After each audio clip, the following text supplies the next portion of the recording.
Here we are unboxing the Mueller rolling food chopper. This chopper comes with a base, a lid, 3 ultra sharp blades, and a protective cover. Before using, always make sure the top is in its locked position to ensure nothing falls out of it.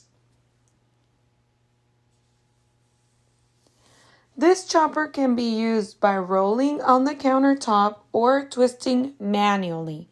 I personally like twisting it manually. It seems easier for me. Comes with an egg and cream beater, perfect for whipping. Just remove the blade and blade holder and place the beater in the middle and just twist or roll on your countertop.